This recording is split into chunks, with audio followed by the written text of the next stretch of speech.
নমস্কাৰ বন্ধুসকল আপোনালোকক স্বাগতম জনাইছোঁ মোৰ এই ইউটিউব চেনেলটোলৈ বন্ধুসকল এইটো মোৰ প্ৰথম ভিডিঅ' ইউটিউবত চ' আপোনালোকৰ ওচৰত যদি কোনো ধৰণৰ ছাজেশ্যন আছে বা আপোনালোকে যদি কোনো ধৰণৰ ফিডবেক দিব বিচাৰে তেনেহ'লে কমেণ্ট ছেকশ্যনত নিশ্চয় জনাব ত' ব'লক আৰম্ভ কৰোঁ আজিৰ এই ভিডিঅ'টোৰ সৈতে এই ভিডিঅ'টোত 2018 চনত হৈ যোৱা Assam secretariat junior administrative assistant পৰীক্ষাটোৰ যোনটো মেথছ ছেগমেণ্ট আছিলে তাৰে মই কেইটামান প্ৰশ্ন ইয়াতে ডিছকাছ কৰিছোঁ ব'লক চাওঁ প্ৰশ্নকেইটা So, প্ৰশ্নটো কি কৈছে চাওঁ Bhargav's age after 15 years will be 5 times his age 5 years back. Find out the present age of Bhargav. তাৰমানে ভাৰ্গৱৰ এজ 15 বছৰৰ পিছত কি হ'ব বুলি কৈছে যিমানখিনি হ'ব সেইখিনি 5 গুণ হ'ব কাৰ ভাৰ্গৱৰে এজ যেতিয়া 5 বছৰ আগতে যিমান আছিলে সিমানখিনিৰ 5 গুণ হ'ব বুলি কৈছে তো ধৰি লওক আজিৰ দিনত ভাৰ্গৱৰ এজ হ'ল বি তেতিয়াহ'লে 15 বছৰৰ পিছত ভাৰ্গৱৰ এজ কিমান হ'ব B plus 15 It was after 15 years. তে 5 years আগতে তাৰ এজ কিমান আছিলে আজিৰ দিনততো ভাৰ্গৱৰ এজ বি হয় তে 5 বছৰ আগত তাৰমানে -5 years কিমান হ'ব ইমানখিনি হ'ব ঠিক আছে এতিয়া কি কৈছে যে এইখিনি এইটোৰ 5 গুণ হয় বুলি কৈছে ঠিক আছে এইখিনি এইটোৰ 5 গুণ হয় বুলি কৈছে বাছ ইকুৱেশ্যন বনি গ'ল আমাৰ b + 15 is equals to 5 into b - 5 আমাক ইয়াতে এই লাইনটো এইখিনিয়ে বুজাইছে এতিয়া এইটো সলভ কৰিলোঁ So b plus 15,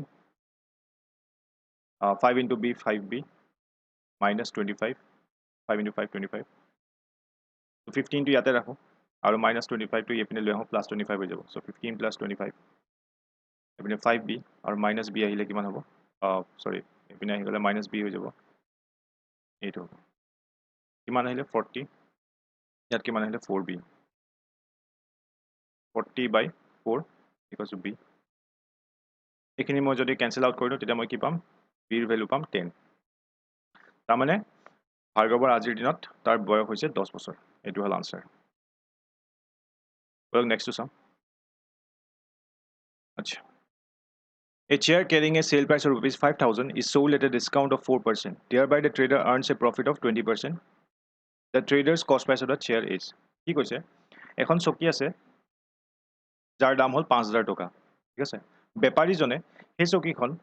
বিক্ৰী কৰোঁতে কি কৰিছে 4% ডিছকাউণ্ট দিছে বুলি কৈছে আৰু 4% ডিছকাউণ্ট দিয়াৰ পিছত যোনটো দামত তেওঁ বিক্ৰী কৰিছে সিমানখিনিত বিক্ৰী কৰিও তেওঁৰ 20% প্ৰফিট হৈছে বুলি কৈছে আমাক উলিয়াব দিছে যে বেপাৰীজনে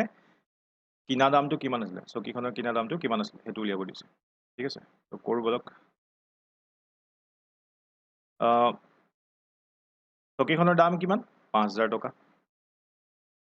এতিয়া ইয়াৰ ওপৰত মানে ইমান দামত বিক্ৰী কৰা নাই ইয়াৰ ওপৰত ডিছকাউণ্ট দিছে কিমান 4% তো ইয়াৰে 4% হয় কিমান আমি কেলকুলেট কৰি লওঁ সৰি 4%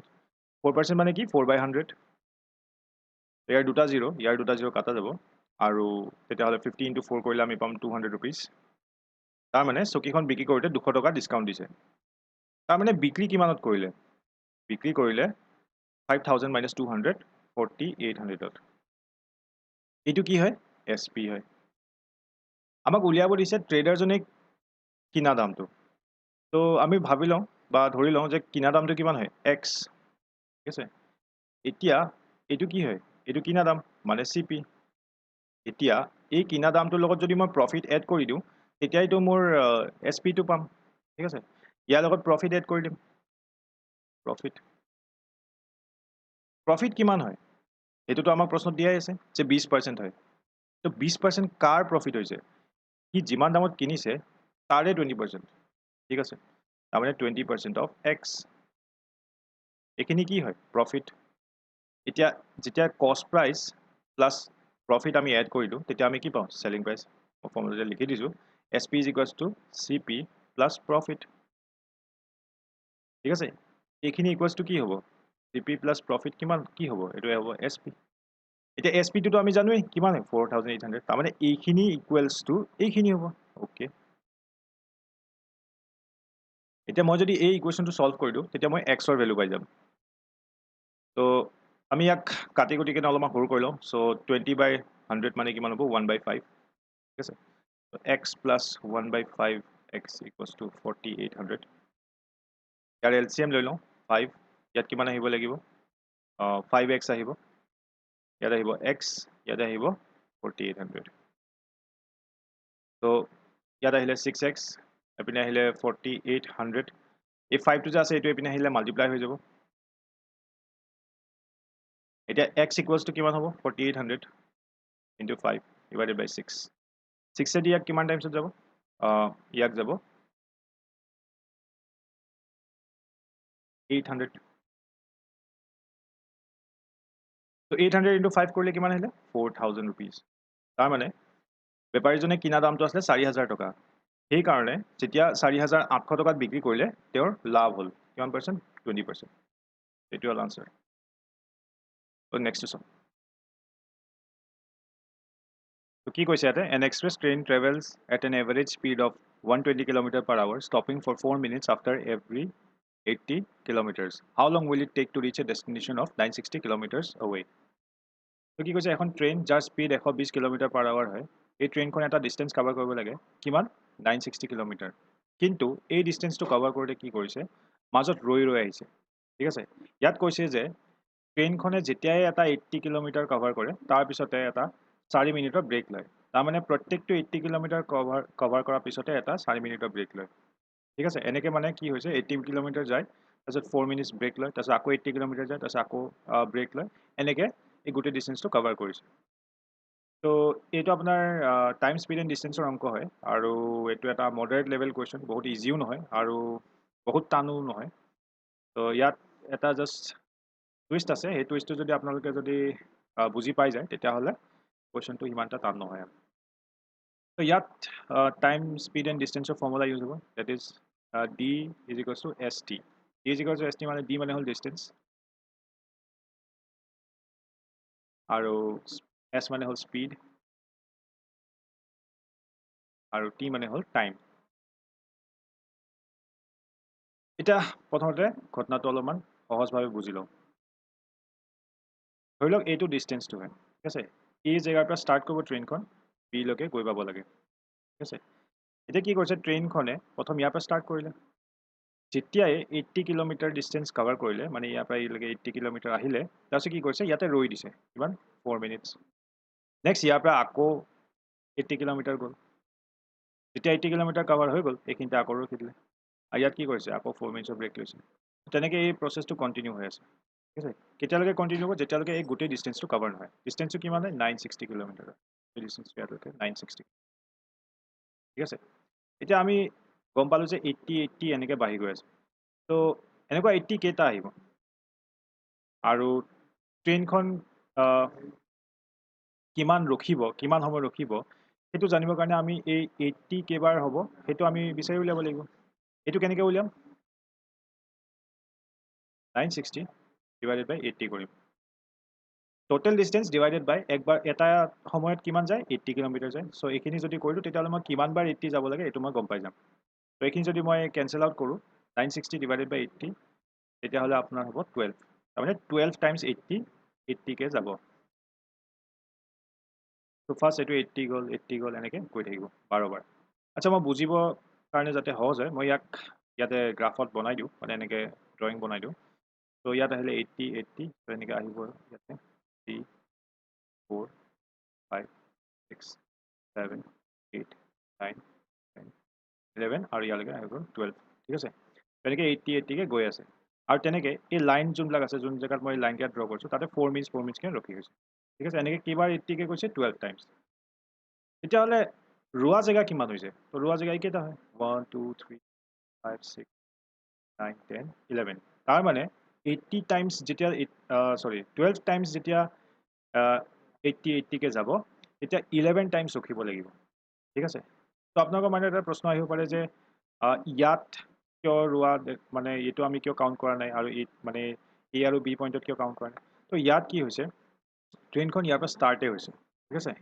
কৈছে কি 80 কিলোমিটাৰ ডিষ্টেঞ্চ কভাৰ কৰাৰ পিছত ৰখিব ইয়াতোতো একো ডিষ্টেঞ্চ কভাৰ কৰাই নাই ইয়াৰ পৰাতো আৰম্ভই কৰিছে ঠিক আছে তো ইয়াতে আমি সেইকাৰণে কাউণ্ট নকৰোঁ নেক্সট ইয়াৰ পৰা ইয়ালৈকে আহি কেনে কি হয় এইখিনি জেগাটোতো আমাৰ যোনটো জাৰ্ণি আছে সেইটোৱে শেষ হৈছে তো ইয়াৰ আগতে কিমান ৰৈ আহিছে সেইটোহে মেটাৰ কৰিব ইয়াত আৰুতো জাৰ্ণিয়ে খতম চ' ইয়াতে আমি গন্তি কৰিব নালাগে সো আমি গম পালোঁ যে 12 টাইমছ 80 কে যোৱাৰ কাৰণে 11 টাইমছ আমি ৰখিব লাগিব ঠিক আছে এটা ষ্টপেজত 4 মিনিটকে ৰখে তো 11টাত কিমান ৰখিব তো 4 মিনিটছ ইনটু কি কৰিব লাগিব আমি 11 তাৰমানে কিমান 44 মিনিটছ ঠিক আছে এইটো হ'ল ৰৈ আহা অকল ৰোৱাৰ টাইমখিনিয়ে প্ৰত্যেকটো ষ্টেচনত ৰোৱা টাইমটো টোটেল কিমান হ'ল 44 আমাক সুধিছে কুৱেশ্যনটোত যে গোটেই ডিষ্টেঞ্চটো কভাৰ কৰোঁতে গোটেই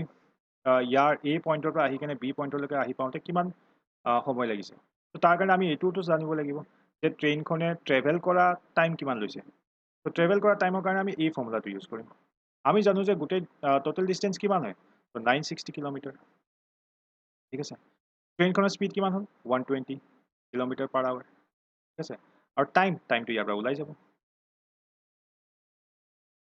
ঠিক আছে তো 960 ডিভাইডেড বাই 120 ইকুৱেলছ টু কি হ'ল টি তো এইটো যদি আমি সলভ কৰি দিওঁ আমি পাম টি ইকুৱেলছ টু 8 তাৰমানে ট্ৰেইনখন যদি ক'তো নোৰোৱাকৈ গ'লহেঁতেন চিধাই যদি গৈ থাকিলেহেঁতেন তেতিয়াহ'লে 8 ঘণ্টা লাগিলে কিন্তু যিহেতু ৰৈ গৈছে তাৰ কাৰণে 44 মিনিটছ এক্সট্ৰা লাগিছে ঠিক আছে এতিয়া টোটেল টাইম তেতিয়াহ'লে কিমান হ'ব টোটেল টাইম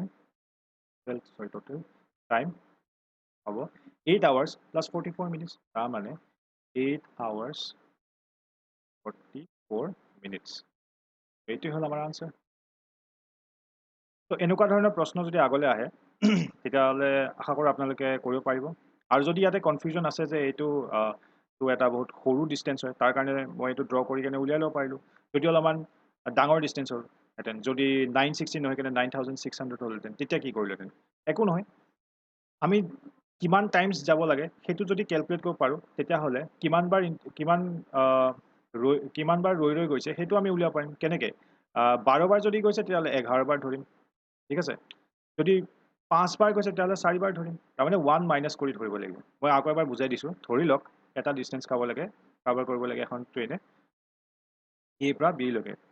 ঠিক আছে কিমান 80 যোৱাৰ পিছত আকৌ ৰখিছে মানে ইয়াৰ ওপৰৰ চিটুৱেশ্যনটো ইয়াত আহি কেনে ৰখিলোঁ তাৰপিছত আকৌ 80 কিলোমিটাৰ গ'ল তাৰপিছত ইয়াতে আকৌ 80 কিলোমিটাৰ গ'ল ৰখিলোঁ আকৌ 80 কিলোমিটাৰ এতিয়া ইয়াতে কিমান মিনিট ৰখিছে ছাপ'জ 2 মিনিটছ ৰখিছে 2 মিনিটছ তো কেইবাৰ 80কে গৈছে তো আপুনি ক'ব 5 টাইমছ 1 2 5 টাইমছ যোৱাৰ কাৰণে 4 টাইমছ ৰখিছে হয়নে নহয় তো 5 টাইমছ যোৱাৰ কাৰণে 4 টাইমছ ৰখিব লাগে যেনেকৈ আমাৰ ইয়াতে হৈছিলে 12 টাইমছ যোৱাৰ কাৰণে 11 টাইমছ ৰখিছিলে তো এইটোৱে হ'ল আপোনাৰ গোটেই কনচেপ্টটো এইটো যদি আপুনি কেচ কৰিব পাৰিলে আপোনাক যিমান ডাঙৰে অংক নিদিয়ক বা যিমান ডাঙৰে আপোনাৰ য'ত ভেলু নিদিয়ক আপুনি কেলকুলেট কৰি উলিয়াব পাৰিব বাছ 1 মাইনাছ কৰি দিলে হ'ল ইয়াত কি কৈছে এ কাৰ্পেটছ অৰিজিনেল কষ্ট ৱাজ ₹4,000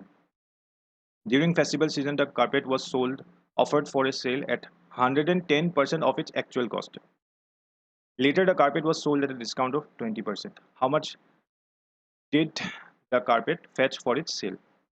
এখন কাৰ্পেট আছে যাৰ দামটো কিমান হয় 4,000 টকা এতিয়া কিবা এটা অনুষ্ঠানৰ কাৰণে কি কৰিলে কাৰ্পেটখনৰ দামটো বঢ়াই দিলে কিমান বঢ়াইছে বুলি কৈছে 10% বঢ়াইছে এতিয়া এই লাইনটোৰ মিনিংটো অলপ বেলেগ ধৰণৰ হয় ইয়াত এইটো কোৱা নাই যে 110% বঢ়াইছে বুলি কোৱা নাই ইয়াত কৈছে কি কাৰ্পেটৰ দামটো আগতে যদি 100% আছিলে মানে 4,000 যোনটো আছে এইটো 100% হয় এতিয়া ইয়াক 100%ৰ পৰা কি কৰিছে 110% কৰিছে তাৰমানে ইনক্ৰিমেণ্ট কিমান হ'ল 10%ৰে হ'ল তাৰমানে আমি যদি কিমান দামটো বাঢ়িছে এইটো যদি উলিয়াব লাগে 4,000 ইনটু 110% কৰিব লাগিব মানে 110% তাৰমানে কিমান হ'ল 4,400 তাৰমানে যোনখন কাৰ্পেটৰ দাম আগতে 4,000 টকা আছিলে এতিয়া 4,400 টকাত বিক্ৰী কৰিব ঠিক আছে মানে এটলিষ্ট ইমানখিনি বিক্ৰী কৰিবলৈ প্লেন কৰিছে তাৰপিছত কি হ'ল এতিয়া ইমান দাম বঢ়াই দিয়াৰ পিছত কি হ'ল ছাপ'জ চেল নোহোৱা হৈ থাকিলে কোনো নিকিনে এতিয়া কি কৰিলে এই যোনটো দাম আছে এই দামটোৰ ওপৰত ডিছকাউণ্ট দিলে কিমান পাৰ্চেণ্ট 20% ঠিক আছে চ' ইয়াৰ ওপৰত ডিছকাউণ্ট দিছে 4,400 ওপৰত কিমান পাৰ্চেণ্ট 20% আচ্ছা ইয়াৰ ওপৰত 20% ডিছকাউণ্ট হ'ব কিমান ভেলুটো কিমান হ'ব চ' আমি কেলকুলেট কৰি লওঁ ইয়াৰে 20% উলিয়াই দিওঁ ইয়াৰ দুটা জিৰ' কাটা গ'ল 44 ইনটু 20 কৰিলে আমাৰ কিমান আহিব 88 তাৰমানে 880 ৰুপিজ হ'ল ডিছকাউণ্ট তেতিয়াহ'লে বিক্ৰী কিমানত কৰিলে এইখিনি মাইনাছ এইখিনি 4,400 মাইনাছ 880 ভেলু কিমান হয় তো ইয়াত আহিলে 0 ইয়াত আহিলে 2 তাৰপিছত 5 আহিলে আৰু ইয়াত আহিলে কিমান 3,520 rupees. 3,520 rupees. আৰু এইটোৱে হ'ল আমাৰ আনসাৰ। তাৰমানে লাষ্টত আমাৰ যোনটো 4,000 বস্তুটো বিক্ৰী কিমানত হ'লগে 3,520 bus. Next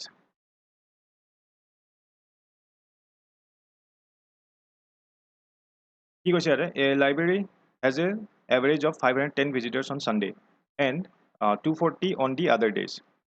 What is the average number of visitors per day in a month of 30 days beginning with a Sunday? তাৰমানে এখন এটা লাইব্ৰেৰী আছে, লাইব্ৰেৰীটোত কি হয় দেওবাৰে মানুহ প্ৰায় 510 জনমান মানুহ যায় আৰু দেওবাৰ এৰি কিনে বাকী দিনবোৰত কিমান হয় 240 240 জন মানুহ যায়। ঠিক আছে, এতিয়া মোক সুধিছে যে পাৰ ডে এভাৰেজ মানুহ কিমান যায় বুলি সুধিছে। ঠিক আছে, সেই লাইব্ৰেৰীটোত পাৰ ডে এভাৰেজ মানুহ কিমান যায় বুলি সুধিছে। এতিয়া সেইটো জানিবৰ কাৰণে মই এই 30 দিনত টোটেল কিমান মানুহ যায় সেইটো উলিয়াব লাগিব। ঠিক আছে, তো এইটো হ'ল এভাৰেজৰ অংক। এভাৰেজৰ ফৰ্মুলা কি হয়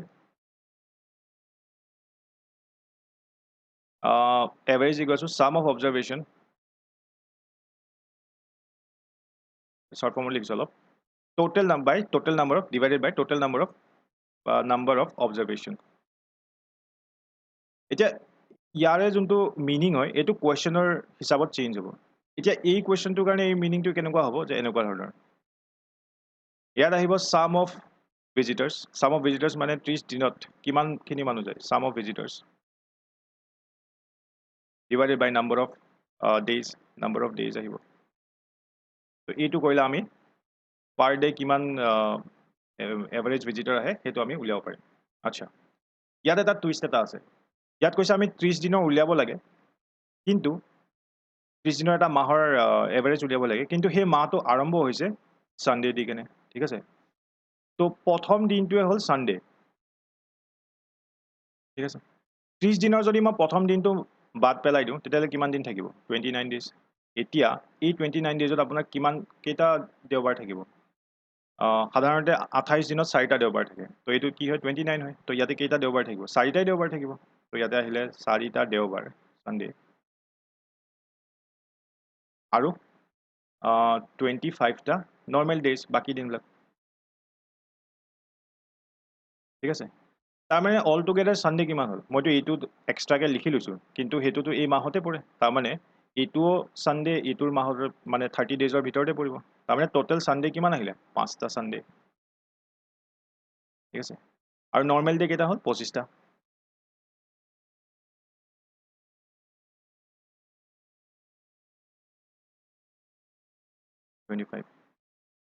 ছানডে কিমান মানুহ যায় বুলি কৈছে, এটা ছানডেত যায় 510, তেতিয়াহ'লে 5টাত কিমান যাব 5 × 510, তাৰমানে কিমান হ'ব 505 আহিলে আৰু ইয়াতে 250। তো এইটো টোটেল 5টা ছানডেত ইমানখিনি মানুহ আহে। ঠিক তেনেধৰণে নৰ্মেল ডেইজত কিমান যায়, নৰ্মেল ডেইজত 25 আৰু এটা দিনত কিমান যায় 24,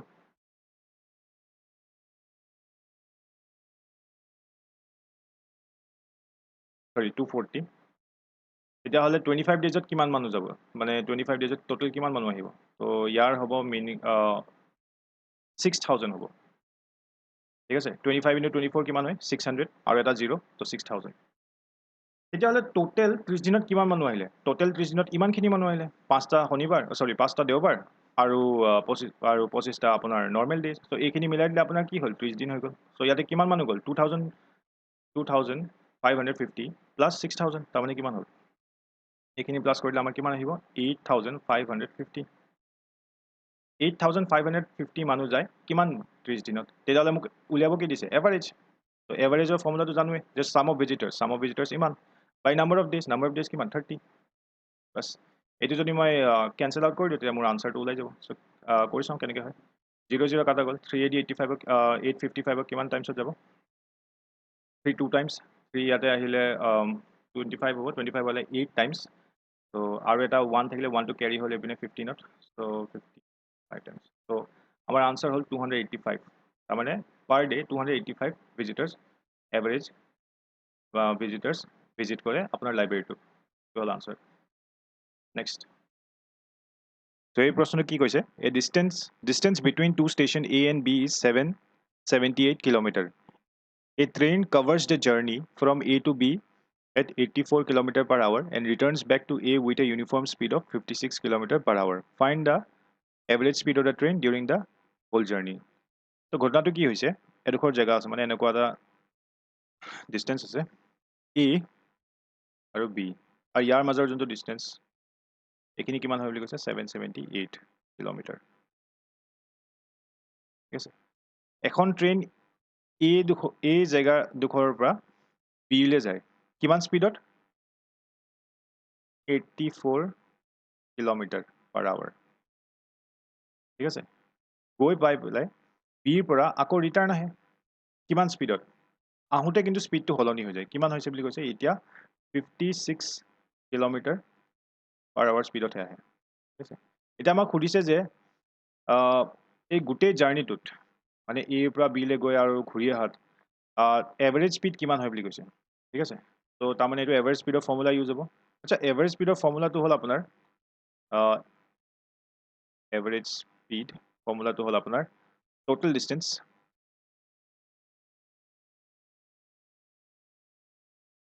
divided by total time taken.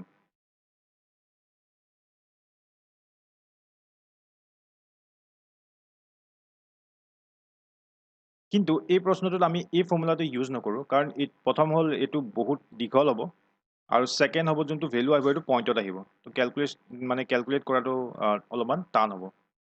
ইয়াত আমি এটা বেলেগ ফৰ্মুলা ইউজ কৰিম যিহেতু ডিষ্টেঞ্চ A পইণ্টৰ পৰা B পইণ্টলৈকে এইটো কনষ্টেণ্ট আছে মানে চেঞ্জটো হৈ নাথাকে ন ডিষ্টেঞ্চটো A আৰু B জেগাডোখৰটো জেগাতে থাকিব চ' তাৰমানে তাৰ ডিষ্টেঞ্চটো কনষ্টেণ্ট হয় A পৰা B লৈকে গৈ পাওঁতে যিমান ডিষ্টেঞ্চ কভাৰ কৰিলে B পৰা A আহোঁতেও সিমানখিনি ডিষ্টেঞ্চে কভাৰ কৰিলে ঠিক আছে তেতিয়াহ'লে যদি ডিষ্টেঞ্চটো কনষ্টেণ্ট থাকে যাওঁতে আৰু আহোঁতে তেতিয়াহ'লে আমি কি ফৰ্মুলা ইউজ কৰিব পাৰোঁ এইটো এটা এভাৰেজ স্পীডৰে ফৰ্মুলা হয় ঠিক আছে এইটো কি হয় 2xy divided by x plus y 2xy মানে কি x suppose যোৱা স্পীডটো আৰু y কি হ'ব আহা স্পীডটো ঠিক আছে তেতিয়াহ'লে এইটো কম্পেৰেটিভলি ইয়াতছে এইটো বহুত ইজি হয় তো আমি ইয়াক কৰি চাওঁ 2 ইনটু ফৰ্মুলাটো যদি পুট কৰি দিওঁ ভেলু কেইটা যোৱা স্পীড কিমান আছিল 84 ইনটু y আহা স্পীড কিমান হয় 56 ঠিক আছে ডিভাইডেড বাই x প্লাছ y x কিমান হয় 84 প্লাছ y কিমান হয় 56 এইখিনি যদি আমি সলভ কৰি দিওঁ তেতিয়া আমাৰ এভাৰেজ স্পীডটো আমি পাই যাম ঠিক আছে তো 2 into 84 into 56 এইটো প্লাছ কৰিলে কিমান হয় 0 1 13 140 তো ইয়াক কিমানত যাব 2 এ দিয়াক যাব 70 টাইমছত 7 এ দিয়াক যাব 10 টাইমছত 7 এ দিয়াক যাব 12 এতিয়া আমি 56 into 12 কৰি দিওঁ কিমান হ'ব 56 into 2 কৰিলে কিমান হ'ব 112 আৰু ইয়াত আহিলে 56 তো 56 into 12 কৰিলে আমাৰ আহে 2 আৰু ইয়াত আহে 7 আৰু ইয়াত আহে 672 কিন্তু তলত এটা 10ও আছে তাৰমানে ডিভাইড কৰিব লাগিব তাৰমানে 672 ডিভাইডেড বাই 10 আল্টিমেটলি আনসাৰটো কিমান আহিলে 67.2 km/h আৰু এইটো হ'ল আমাৰ আনসাৰ তো এই ভিডিঅ'টোৰ কাৰণে এইকেইটা প্ৰশ্নই লৈছিলোঁ ৰৈ যোৱা প্ৰশ্নকেইটা মই পাৰ্ট 2 পাৰ্ট 3 হিচাপে আহিব লগা দিনকেইটাত আপলোড কৰিম চ' তাৰ কাৰণে আপোনালোকে মোৰ চেনেলটো ছাবস্ক্ৰাইব কৰি থ'ব আৰু লগতে বেল আইকনটো প্ৰেছ কৰি থ'ব চ' ডেট মই যেতিয়া নতুন ভিডিঅ' আপলোড কৰোঁ তাৰ নটিফিকেশ্যন যাতে আপোনালোকে পাই যায় লগতে ভিডিঅ'টো আপোনালোকৰ ফ্ৰেণ্ডছৰ লগত শ্বেয়াৰ কৰিব যোনে এক্সামৰ কাৰণে প্ৰিপেৰেশ্যন কৰি আছে বা ইণ্টাৰেষ্টেড হয় ত' আকৌ লগ পাম নেক্সট ভিডিঅ'টোত ত' bye bye and take care